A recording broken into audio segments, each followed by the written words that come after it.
heritage jewelry collection, one of my most favorite pieces was this piece from Hazorilal Jewelers, which kind of had this Jarao, Polki, Kundan necklace to it. And I remember putting it on, and I kind of attracted more attention than I should have, because I had, starting from literally pictures taken to people stopping and asking, to then making sure that everybody grabs a little sort of a moment to put on that piece of jewelry to see how beautiful it looks.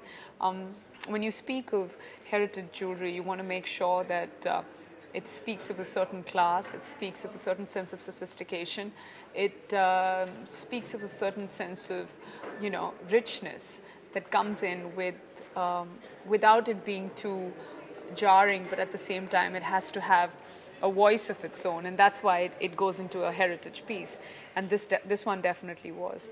Another piece that was extremely sophisticated, set in emeralds and rubies by Amrapali Jewelers, was a piece that was, it was like this princess cut. It was a necklace with different, just a string of emeralds around it, and at the bottom you had a little bit of polki work. What was nice was the front and back, the craftsmanship, the elegance that it came with, which made me choose that piece over most of the other extremely large, expensive pieces that I did see over there. That one was definitely a favorite. This is my personal favorite. I absolutely love Jarao and Kundan jewelry. As you know, all my fashion is inspired from Rajasthan, and I just simply love jewelry that comes from Rajasthan. So this category for me was a bit disappointing.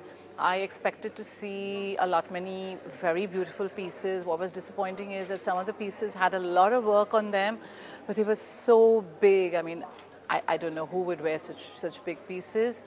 A couple of the pieces stood out, but overall, again, this category for me was the most disappointing. But a couple of pieces that did stand out.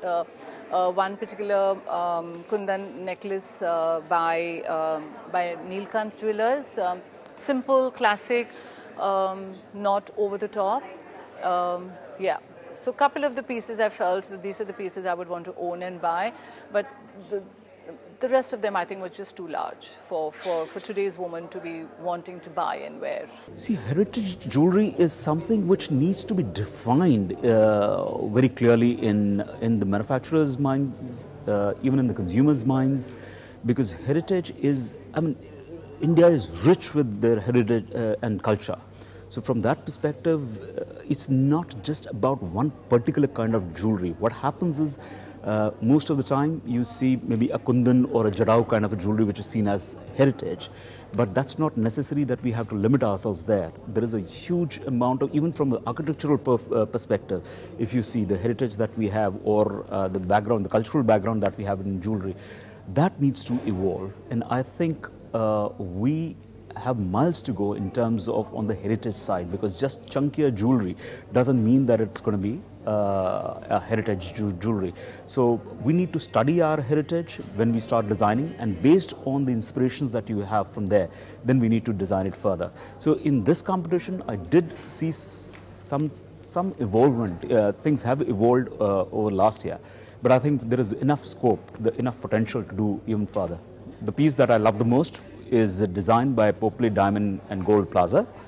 This is a particular piece which is actually inspired by, Mughal paintings, domes, archways, frames, qaleens, chadars, So there are various different inspirations which were taken into this, which purely comes from our rich heritage and culture, and which, when set in a form of a jewelry, along with the emeralds and some very delicate Kundan work, I think that really brought out the beauty of the piece, and that worked absolutely stunning. And that's what I loved about this particular piece. The heritage section is something that I personally again took a lot of time over, because it had very beautiful designs that takes you back to the sort of royal era, whether it's Rajasthani with the beautiful polki work, or the kundan and the big uncut diamonds. And there's a charm to it that you don't see in jewelry every day now when you walk into a store. And I felt like each piece, because it's sort of, when they say heritage, there's a story to it, it comes with a background. So each piece sort of comes with a story, which is beautiful.